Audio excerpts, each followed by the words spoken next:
Vau shampoing, s'il vous plaît. Vau shampoing citron, papaye, citron, am sachet tavoahangy. Vau shampoing manolotra anao ny vaovao.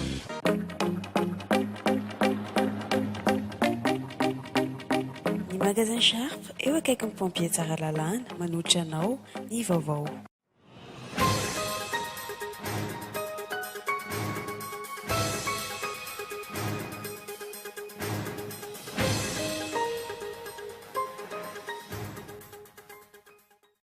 Mampanahy indray ny hoavin'ilay volavolan-dalàna mikasika ny isata manokana ny Antananarivo sy ireo komina roa hafa. Raha ny fivoaran'ny toetra raha ankehitriny, ho tery vaimanta indray ny fampandaniana io lalàna io any amin'ny faran'ity fivoriana ara-potoana faharoa ity, ary atao izay halana izany amin'ny endrina nanaovan'ny governemanta azy. Efa andalana ny fanadihadiana momba ny raharaha andramena sy ireo vola amina miliara nozaraina teny amin'ny anteny meram-pirenena. Sy mbola nisy nipika nefa hatreto ny votoatin'ireo fanadihadiana ireo. Paikady vaovao indray no vinavinainy ny Bianco apetraka eto Madagasikara amin'ny folo taona manaraka. Fa matsimbola mitetina raika amby 20 miliara ariary no irotsaka amin'ny kitapom-bola mpanjakana amin'ny taona 2010 sy 2010. Nahitana fiainana izany raha oharina tamin'ity taona ity. Vola indramina ny ampahany betsaka amin'izay fa matsimbola izay. Any Filipina sy mbola nivoaka ny faritra ilay rivodoza mahery vaika Agupita na efa nambarany sampana pampalala ny toetrandro fa niena ny heriny. Efatra ny namony aina hatramin'ny maraina teo atapitrisany ireo tsy manan-kalofana.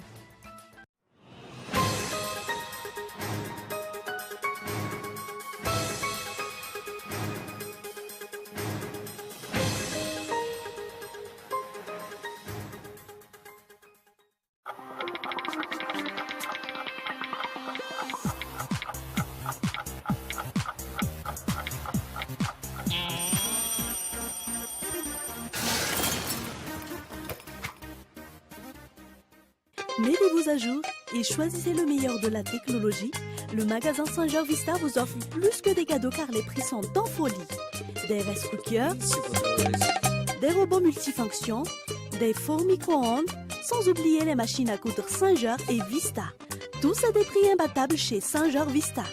Retrouvez aussi de divers modèles de congélateurs et réfrigérateurs adaptés à vos besoins à des tarifs les plus bas du marché.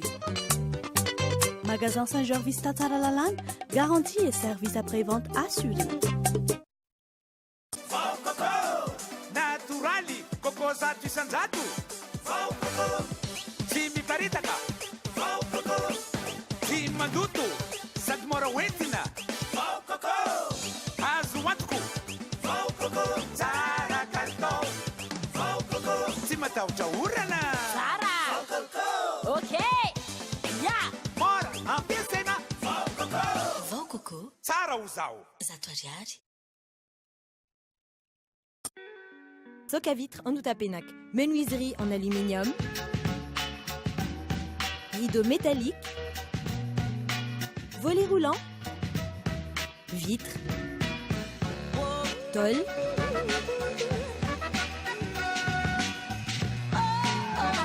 Soc à vitre en Outapenac. 020 22 682 28 033 11 256 63.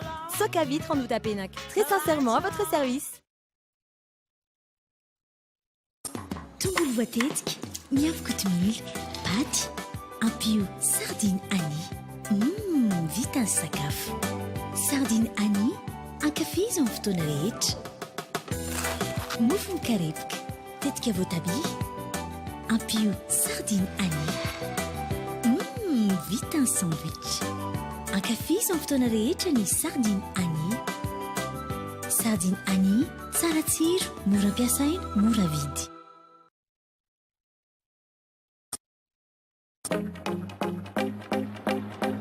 Pour vos équipements de maison, n'attendez plus et choisissez le magasin Sharp Tsaralalan, le représentant des marques Sharp et Séverin. Sharp propose toute une gamme de congélateurs, réfrigérateurs, lave-vaisselle, machines à laver et divers types de petits électroménagers. Pour tout achat d'un appareil Sharp, le magasin offre une garantie de 12 mois. Sharp, idéalement vôtre.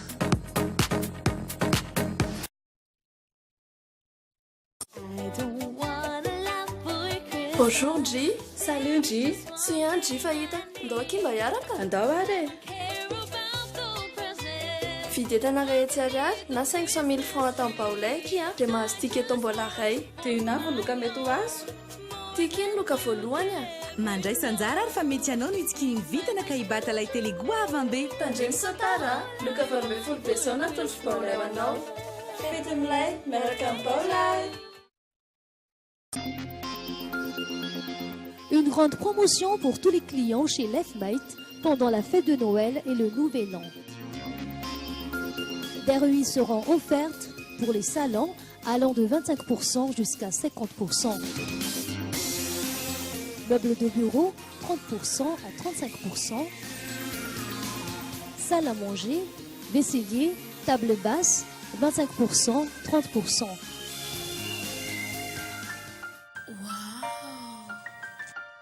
Des cadeaux surprises attendent les clients pendant cette promotion.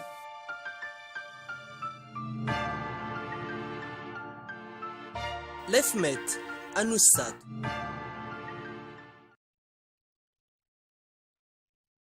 Cool TV, Cool FM vous présente Carol's Live 2014. Chantons Noël ensemble avec Marian, Shine, Mage 4, Randra Tail, Joseph Taff, Agrad Skies, TGC, Meva Gospel, Camerata, APF, Ritzby Diran, Ansafi, Afafi, No Comment Crew, au CCI VAT, le dimanche 21 décembre à partir de 15h.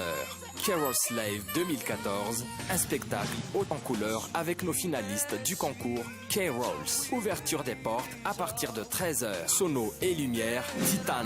Partenaire, Irec Studio, Cristalline, sponsor, Baolai. Prix d'entrée, 5 000 arias. K-Rolls, chantons Noël ensemble. Infoline 034 07 888 04.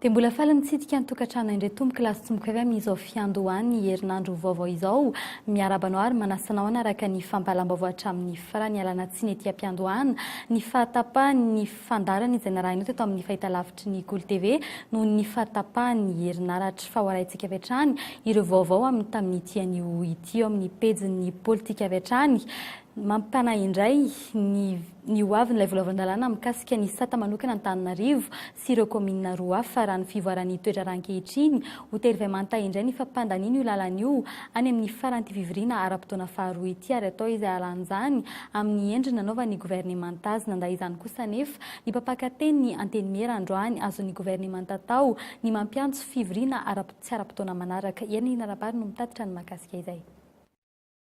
Tsy mbola mazava izay tena votoantin'ilay lalàna mikasika ny sata manokana Antananarivo renivohitra. Ny herinandro teo no lany teny anivon'ny filakevitry ny governemanta izany ary mbola tsy fantatra kosa hoe roviana no andalo eny amin'ny filakevitry ny minisitra.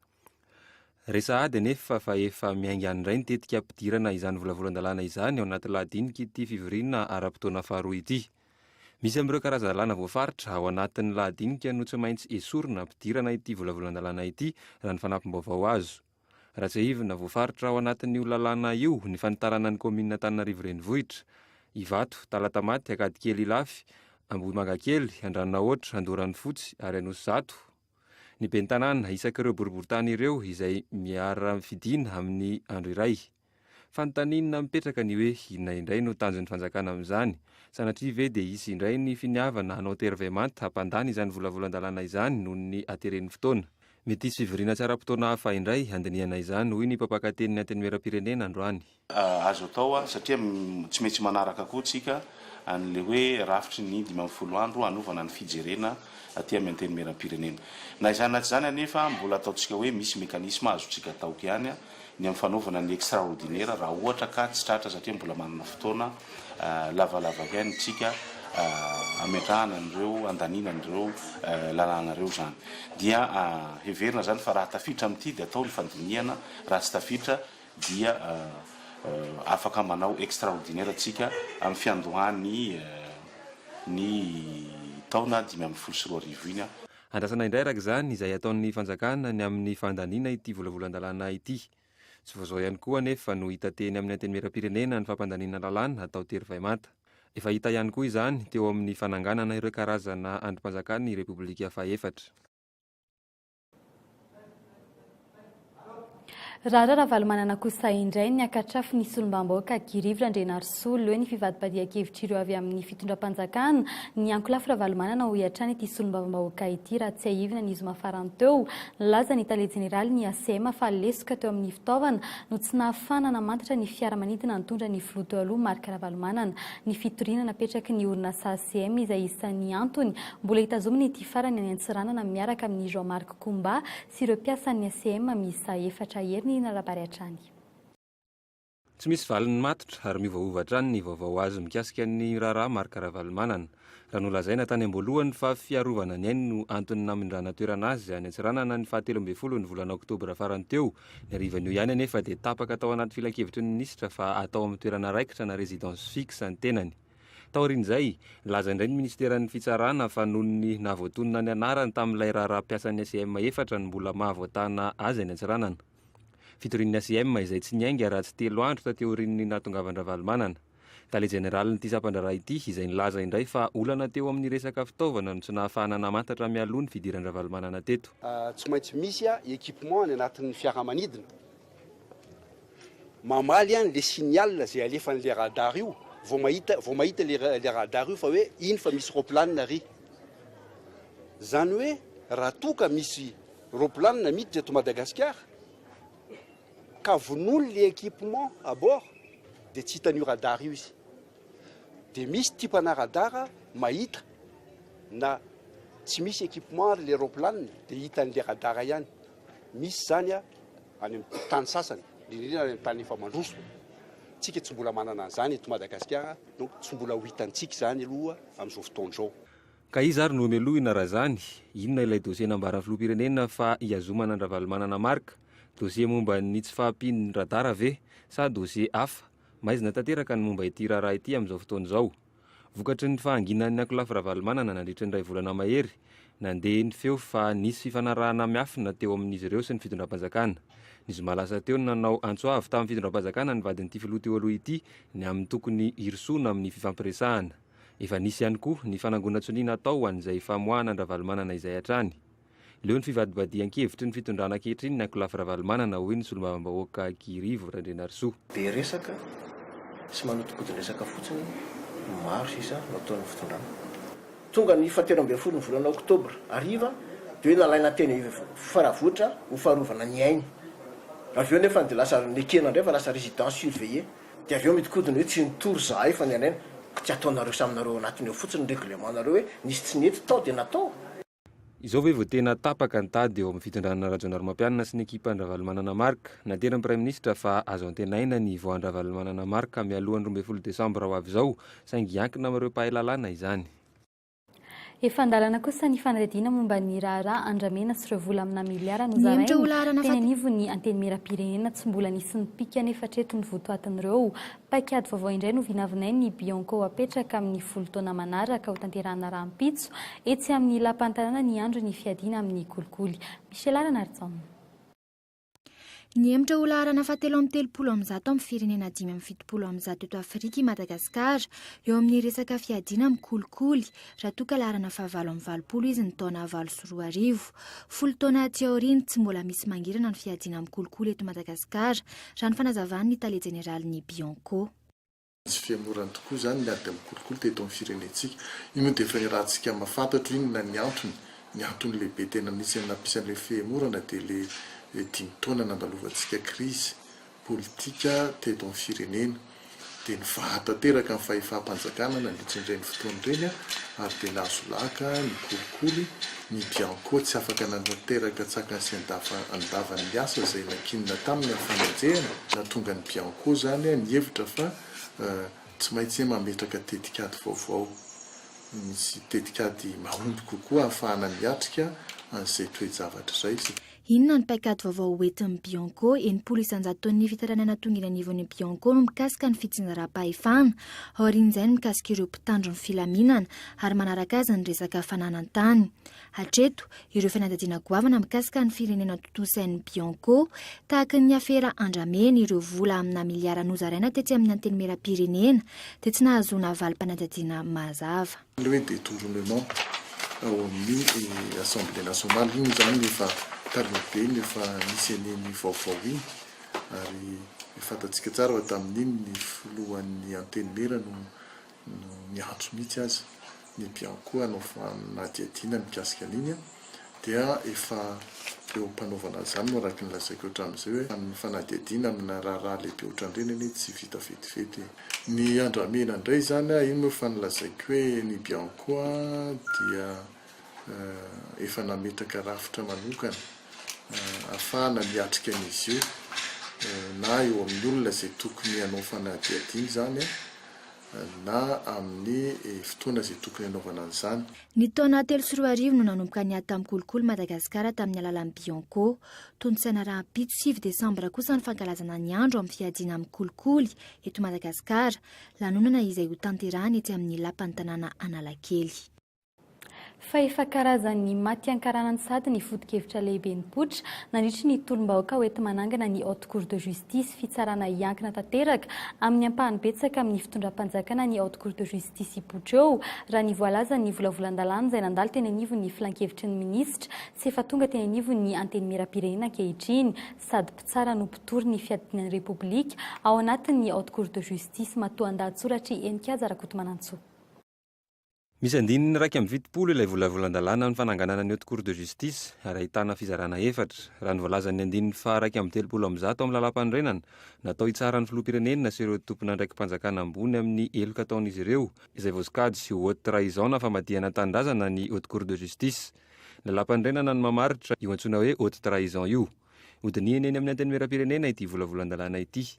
Mampametra-panontaniana nefa ny votoatin'ity volavolan-dalàna ity vonona ny roso marina amin'ny fametrahana ny olon-drehetra eo ambanin'ny lalàna ve ny fitondram-panjakana ankehitriny. Karazany narafitra mba hiarovana ny filoham-pirenena fa tsy arofanina ho an'ny fihetsika ataony ity volavolan-dalàna narafitra ny gouvernemanta momba ny fametrahana ny haute cour de justice ity. Sady mpitsara no mpitory no toriana ny fiadidinan'ny repoblika amin'ny firafitry ny mpikambana ao amin'ny haute cour de justice izay ahitana mpikambana 13, 4 solitenan'ny fiadinan'ny repoblika, 4 avy amin'ny parlemanta, 2 avy amin'ny senatera, 2 avy amin'ny solombam-bahoaka, 2 solitenan'ny primature, 2 avy amin'ny RCC ary 2 avy amin'ny ministeran'ny fitsarana. Ahoana no iantohana ny fahaleovan-tenan'ny fitsarana raha toka ny filoham-pirenena no toriana nefa solitenan'ny filoham-pirenena 4 be izao no mandray izany fitoriana izany.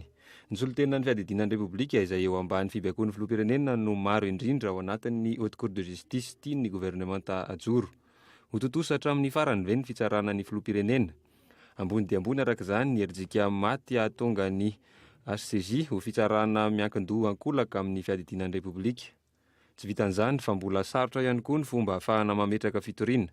Raha miaingy avy ao amin'ny olom-boafidy ny fitoriana araka ny voarakitra ity volavolan-dalàna ity dia ho sarotsarotra izany.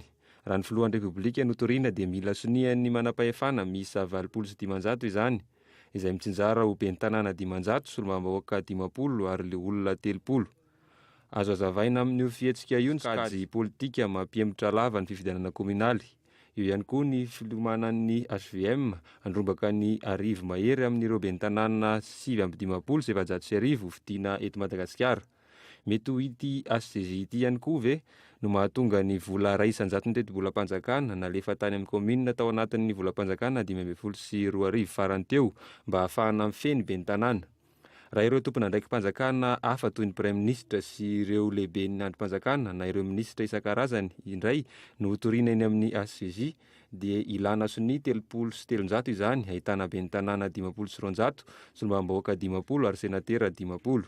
Voalazan'ity volavolan-dalàna ity ihany koa nefa fa ny olom-pirenena tsotra mpifidy iray izay voasoratra ara-dalàna ao amin'ny lisy-pifidianana ary mandray anjara tamin'ny fifidianana filoham-pirenena solombam-bahoaka no afaka mitory. Mipetraka ny fanontaniana ataon'ny olom-pirenena tsotra hoana no anangana ireo sy ny 710 ilaina itoriana ny filoham-pirenena sy 520 ilana itoriana tompona andraiki-panjakana hafa ireo. Mazava fa ho sarotra izany ny mpiambana ao amin'ity fitsarana ity rahateo izay ahitana solon-tena ny fitondram-panjakana 7 amin'ny 13 raha tambatra ny avy amin'ny fiadinan'ny repoblika sy ny primatura ary ny ministeran'ny fitsarana, izany hoe enina izany sisa no solon-tenan'ny ratsa-pitsarana sy ny fahefana mpanao lalàna.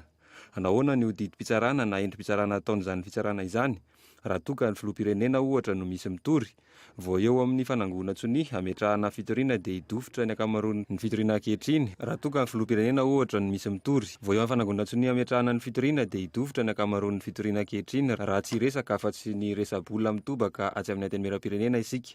Midika izany fa raha ny zava-misy ankehitriny haute cour de justice manara-batana ny fitondram-panjakana no gedren'ny gouvernement tajoro. Everina ihany koa fa atevina ny adihevitra etsimbazaza momba ity lalàna ity atsoatsy. Faraky ny efa nambaranao teo tanterahana rapitso 9 desambra ny fankalazana ny andro iadina amin'ny kolikoly. Ny taona 3 no nanao sini ny adina amin'izay kolikoly izay Madagasikara fanampanazavana hoentin'ny tale generaly ny Bianco. Tamin'ny taona 3 ary isa-taona antsika dia mankalaza an'izany andro izany satria natokany firenena mikambana ho amin'izany ny andro 9 desambra. Dia izay indrindra ny antony anentanana antsika rehetrarehetra mba handray andraikitra sy handray anjara amin'izany andro iraisam-pirenena iadina amin'ny kolikoly izany ary ny fandraisana andraikitra amin'izany indrindrandrindra dia ny fahatserovatena ny amin'ny adidy lehibe izay miakina amintsika malagasy tsirairay avy amin'izany fiatrehana izany ady amin'ny kolikoly izany. Voalohany indrindra amin'izany ny adidintsika malagasy dia ny tsy manaiky intsony ny anao an'izany kolikoly izany eo amin'ny fiainantsika rehetra na amin'ny fifandraisantsika rehetra amin'ny sampandra-raha-panjakana na tsy miakina ary dia handray andraikitra koa ny amin'ny filazana izay tranga kolikoly hita sy miseho aty amin'ny Bianco ary ahafahanay izany mba manao famitorana. Karapitso zany dia lanonana ohatrehan'ny premier ministre lehiben'ny gouvernement sy ny ministry ny fitsarana ary ny filohan'ny filan-kevitra ambony amin'ny fahitsina ka anomboka amin'ny valo sasany ny fotoana eo amin'ny mairie eo Analakely izany ka misy kabary fandimbiasany manam-pahefana manomboka amin'ny 9 ary rehefa avy eo dia misy fandefasana horonan-tsary anankiray mikasika ny amin'ny Bianco ny ady amin'ny kolikoly izay efa natao nandritry ny 10 taona ary ny eritreretin'ny Bianco koa atao iadina amin'ny kolikoly izany ao amin'ny 10 taona manaraka dia aorinan'izay horonan-tsary izay dia misy trano eva maromaro izay efa nomanina ka dia no fitsidihana an'izany koa izany tsika.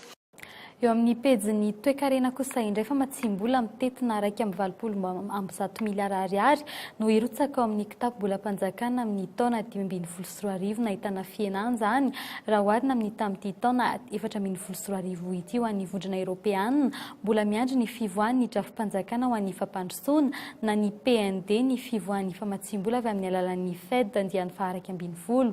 Tsy mbola hita taratra ny mikasika izay trafitra izay hatreto fanampanazavana hoentin'ny sitraka raha voaniarisa. Miverina ny famatsimbola, 5 vola indramana pré-projet ny apahany betsaka amin'izay.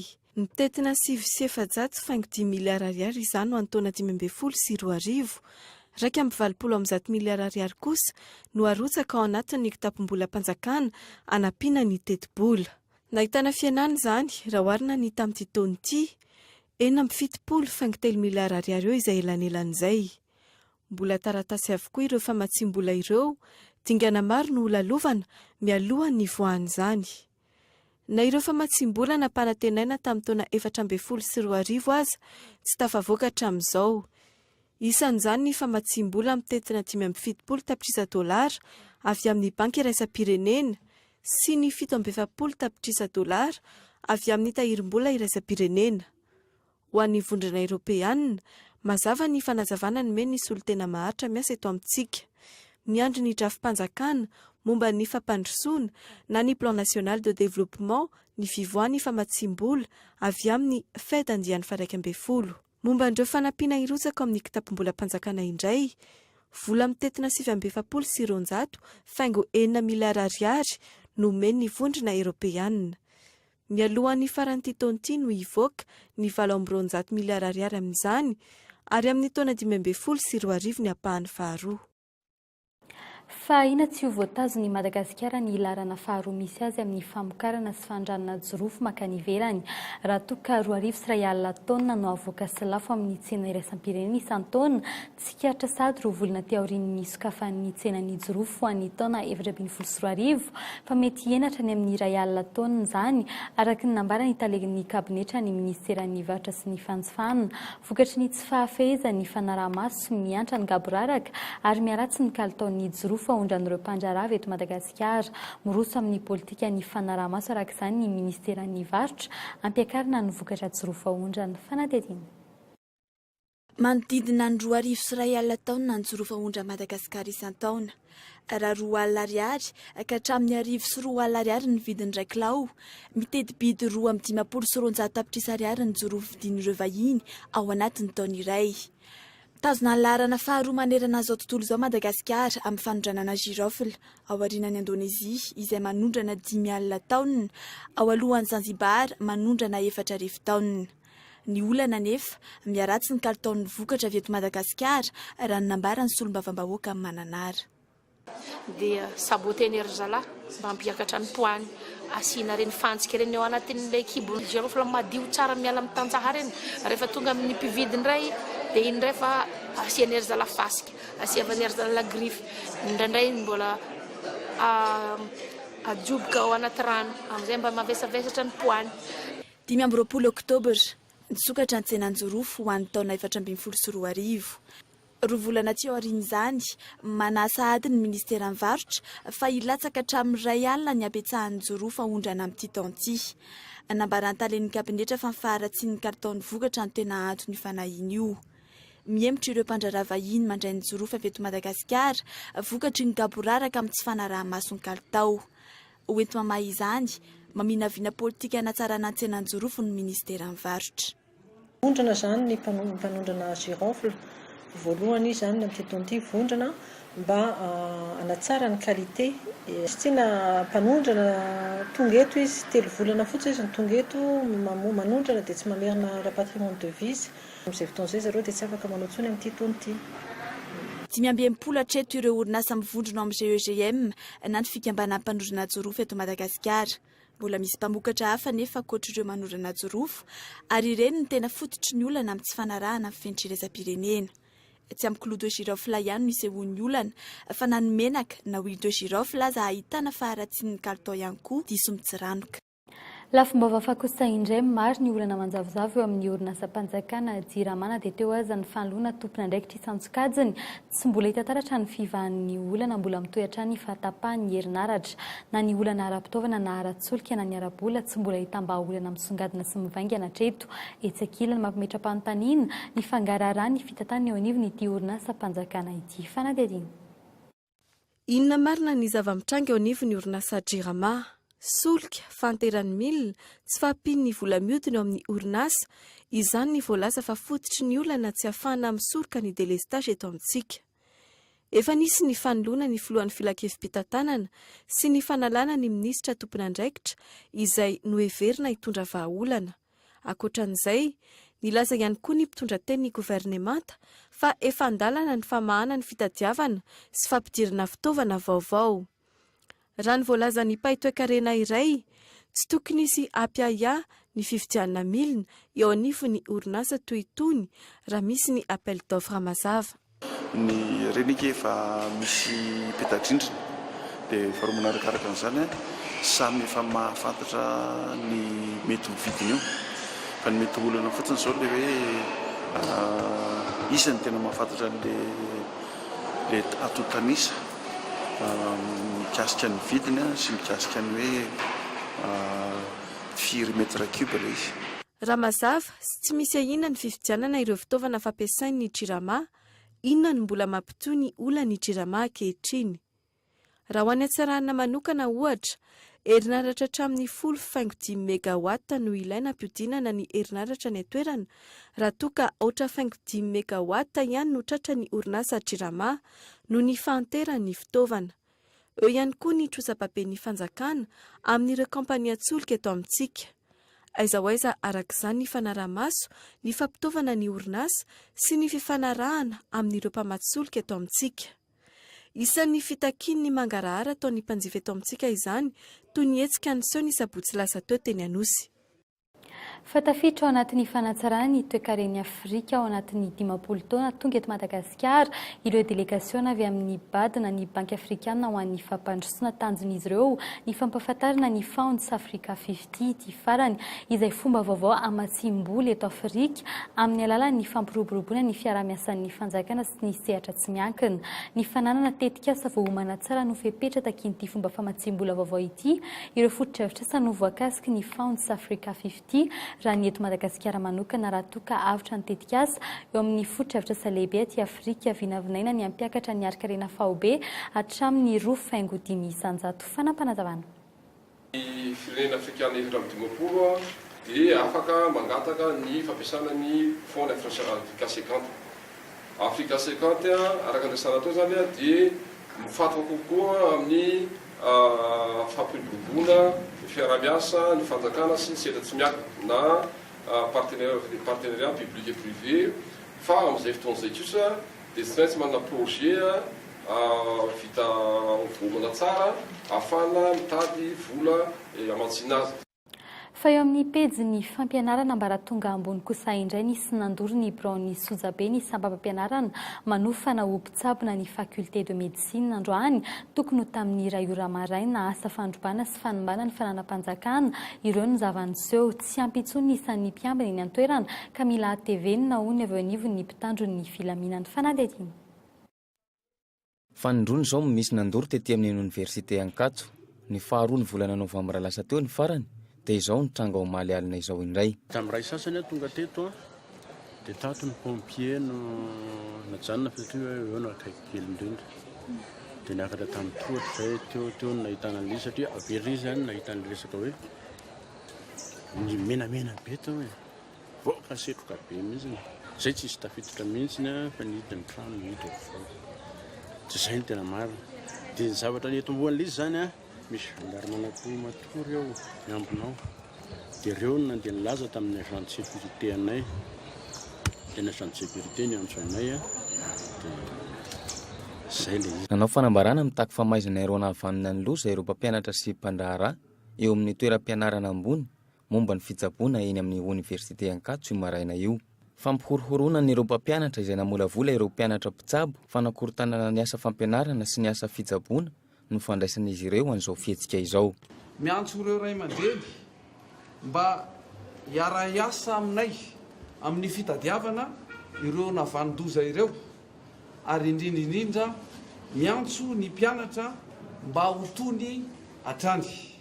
Reto mpamaranana dia tsara ny ampahafantarana antsika mpanao gazety fa misaotra an'Andriamanitra fa ireo feuille de copie zany dia tsy may fa voatahiry somatsara. Mitohy araka izany ny fampianarana eny amin'ny université Ankatso.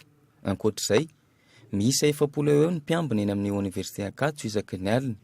Mbola tsy ampy anefa izany ary tsy maharaka ny fanaraha-maso ireo toerana rehetra. Hatreto, endrika roa ny fantatra sy ahiahina momba ny fahamaizana. Misy olona tafiditra tao anatiny ka io no nandresitra ny efitrano na ihany koa na ny mpitavoangy nisy afo avy aty ivelany. Mitohy araka izany ny fanadihadiana momba ireo izay mety nahavanina ny loza. Tontolo ny serasera sy ny asa fanaovan-gazety raika amby 700 ny vato azy ny Gérard Rakotonirina raha toa ka 570 kosa ny an'ny Hervé Rakotonzana ny 750 amin'ny 390 no tonga ny fidy vokatra vonjimaika amin'ny valim-pifidianana fiodinana faharoa amin'ny fifidianana izay ho filohan'ny ho lafitry ny mpanao gazety sy mitovy hevitra ireo mpanao gazety misy ny mankatoa ny valin'izay fifidianana izay nataony asabotsy farany teo izay misy kosa ireo tsy mankatoa no ny antony maro no ny vokatry ny tsy fahatombanana teo amin'ny fikarakarany mafy ny asa miandro ireo mpikambana eo amin'ny olavitra vaovao noho izany ny andindinjay vetrany. Fandaminana goavana no miandry ny olavitra ny mpanao gazety izay mitsangana eo. Ametraka andrafitra vaovao anarina ny asa fanaovan-gazety izay hita fa nikorotana nandritra ny fotoana maro tsy nisian'ny olavitra. Toy ihany koa ny krizy izay nisy teto amin'ny firenena ka niteraka fisaraham-bazana. Olavitra mila kantoavan'ny mpanao gazety rehetra nefa izany. Olavitra toteny afaka nitsy hampanaraka ny etika sy ny deontolojia amin'ny asa fanaovan-gazety. Tsy izany anefa ny zava-misy. Raha nita tamin'ny fifidianana tamin'ny sabotsy teo, vitsy ireo tonga ny fidy. Porofo afaka ilazana fa maro ny tsy manaiky sy ny tsy makatoa io olavitra io. Raha nanontanianay ny hevitry ireo mpanao gazety sy makatoa ny fisiany olavitra io, dia nilaza ny tsy haneho ny heviny izy ireo raha tsy ao afaran'ny fanambarana ofisialy ny voka-pividianana amin'ny 12 Desambra ho avy izao. Ty ordre des journalistes de Madagascar ty amin'ny hoe élection tsy dia tena ny olona no jerena, tsy hoe iza ny lany Gérard Rakotonirina na Hervé Rakotozana na iza fa ny zava-dehibe amin'ny ordre des journalistes de Madagascar dia ny fandaminana ny fijerena ny atao hoe éthique sy ny déontologie ny tena zava-dehibe raha amin'ny fiainan'ny mpanao gazety eto Madagasikara. Ankoatr'izay, nilaza ireo mpikarakara fa diso ny filazana fa tsy manan-kery ny voka-pividianana raha tsy mahafeno 500 isan-jato ny isan'ireo mpividy tonga mandatsabato. Tsy misy lalana mahamaritra izany ho ihany izy ireo. Filohan'ny olavitra somatsara izany izay lany eo. Mandray ny asa maha-olavitra azy izany ireo mpikambana aorian'ny fanambarana ofisialy. Etsy andanin'izay, azo atao ve ny mandravy olavitra io? Ny volavolan-dalàna mahakasika ny fifandraisana izay volavolaina amin'izao dia afaka mandravandrafitra iray ary manangana rafitra vaovao. Rehefa mivoaka ilay fehezan-dalàna momba ny fifandraisana ny code de la communication izay volavolaina amin'izao fotoana izao ao, raha ohatra ka mbola tavela io zany io lavitra mpanao gazety ny asan'izy. Raha toa ka io lalàna mikasika ny fifandraisana io zany mandrava ny lavitra mpanao gazety fa mametraka rafitra hafa dia manara-dalàna isika mpanao gazety. Inona no lahara-pahamehana? Ny fitsanganan'io lavitra izay natao tery-vaimanta ve sa fananganana olavitra teteza mita entina narenana ny asan'ny fanaovan-gazety? Olavitra vao hitsangana ahitana sahady fanakianana maro. Fa eo amin'ny maresaka avy any ivelany kosa indray tsy mbola nivoaka ny faritry Filipina ilay rivo-doza mahery vaika na dia fanambara ny sampana mpamantatra ny toetry ny andro aza fa efa niena ny heriny efatra ny namonena hatramin'ny maraina teo antapitrisany kosa ireo tsy manan-kialofa ny fanadihadiana eo amin'ny sary ny France 24. Nandalovan'ny rivo-doza mahery vaika agapity indray tao Filipina tao rintranga toy izao niseho ny volana novambra 2024. Ny renivohitry ny faritry manino ahina andalovany anio efa nivadika rivo-doza mahery i agapity androany raha ny vaovao nampitay ny sampana pahalalany toetry ny andro. Mitondra rivo mahery 10 kilometatra isan'ora ary manana tanjaka 40 kilometatra isan'ora izany raha ny zava-misy alohatreto. Ahina ena ihany ny heriny raha avy any amin'ny faritra nindrefana. Anio ala kosa no hiditra amin'ny faritra atsimo mania ity rivo-doza ity raha tany amin'ny faritra Tsinana no tena efa voamafy. Raha ny taremarika vonjimaika nivoaka io maraina io efatra ny fanamony aingy tao anatin'ny efatrandro. Trano Anarivo no efa rava tanteraka. Ponina misy 12 tapitrisa no miaina ao anatin'ny tondra-drano ankehitriny no nirotsaka ny orana tsy niato tao anatin'ny 2 andro izay. Mikatona toraka izany ihany koa ny sekoly rehetra. Tapaka ny herinaratra tsy misy tamazotry ifandraisana ny toerana ankilany efa misy ihany koa ny famindran'ireo ponina ray tapitrisa mahery tany amin'ny faritra Iva. Napetraka any amin'ny sekoly, fiangonana ary ireo toerana atokany fanjakana ho an'ireo tsy manan-kialofana. Nanomboka tamin'ny zoma lasa teo izany raha tsy aivina ny zava-misy ny taona lasa teo nandritry ny fandalovan'ny rivo-doza Aiana tao amin'ity faritra ity ihany. Olona 707 no namony ainy ny andro ny 9 novambra 2024. Ny faritra Atsinana tao Filipina no tena rava tanteraka. et pour atteindre les populations. Politika mety ho teren'ny gouvernemanta olanina amin'ny fiafaranty fivirina raha-potoana faharoa ity ilay volavolan-dalàna mikasika ny sata manokana Antananarivo sy ireo komina roa hafa. Eo amin'ny pejiny toe-karena kosa fa matsimbola mitetina 2.7 miliara ariary no antenaina irotsaka ao amin'ny kitapom-bola mpanjakana ao amin'ny taona 2024. Ahina tsy voatazon'i Madagasikara kosa laharana faharoa misy azy amin'ny famokarana sy ny fandranana jorofo ho an'ny ivelany eo amin'ny lafin'ny fampianarana.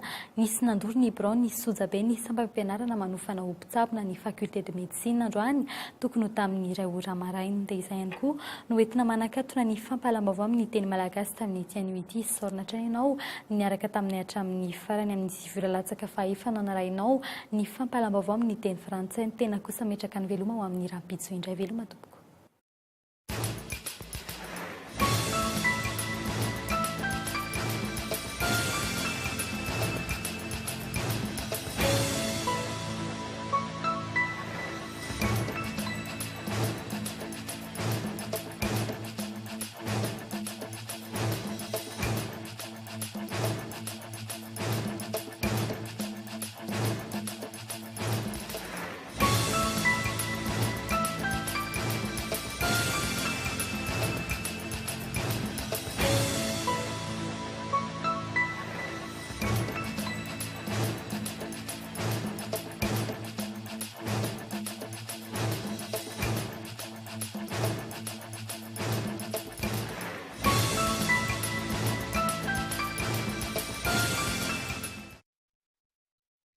Vao shampoing si vous le query.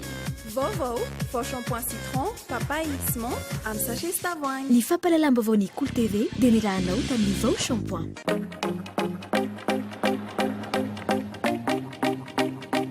Ny magasin Sharp eo akaikin'ny pompier tsara lalàna nanolotra anao teo ny vaovao.